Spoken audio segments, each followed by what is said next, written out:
Mardi 7 mai, la salle d'exposition de la médiathèque intercommunale du Warnt accueillait le photographe Hervé Oberlander, un ancien élève du professeur Jean-Luc Wozniak, venu présenter au public creusvaldois ses photos animalières. C'est toujours une histoire de tableau.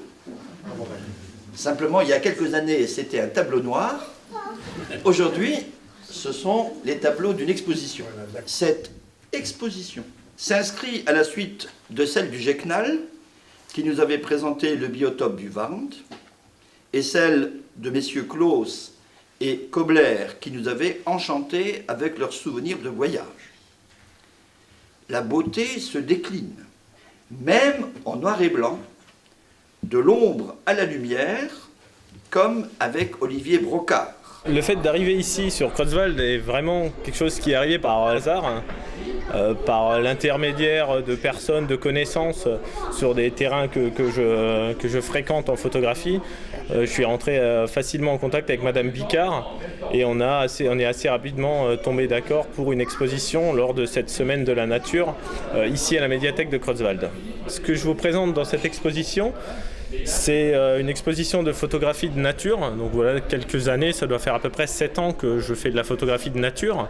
Je pense qu'au début, j'irais même jusqu'à dire que la photographie a été un peu un prétexte pour aller passer du temps, des nuits ou des soirées en forêt, et puis pour me promener un peu sur ces sentiers et puis un peu observer toute cette nature qui est vraiment très très proche de nous et qu'on ne prend pas forcément le temps de regarder. Le temps passé sur le terrain, moment indispensable pour obtenir un bon cliché, mais aussi le temps de l'apprentissage. Le monde de la photographie animalière peut se partager en plusieurs activités, en plusieurs étapes. On va d'abord avoir la première étape du naturaliste, l'étude des animaux, des comportements. On voit un peu les animaux qui vivent autour de chez nous.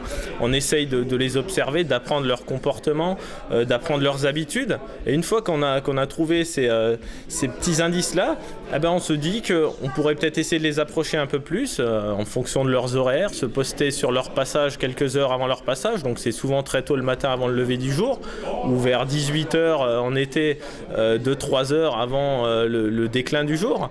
On a quand même des tenues de camouflage.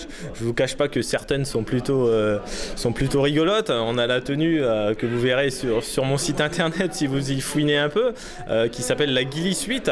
Donc c'est une tenue, on ressemble bêtement et simplement à un yéti ou à un buisson, quoi, hein. C'est vraiment une tenue avec la cagoule, on est de haut en bas, on est un tas de poils de couleur vert et brun, quoi. En fonction des sujets recherchés, on va avoir des animaux beaucoup plus farouches que d'autres. Les chevreuils, eux, sont pas spécialement farouches du moment qu'on est installé, qu'on ne bouge pas trop. Un simple petit fauteuil trépied et un filet par-dessus la tête et l'appareil photo suffiront, quoi.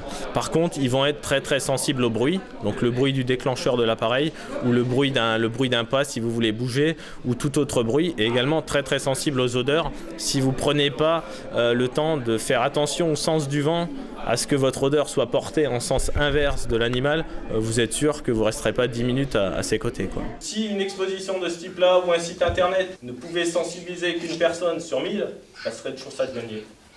Nous vous rappelons que l'exposition est visible jusqu'au 25 mai à la médiathèque aux horaires d'ouverture de celle-ci.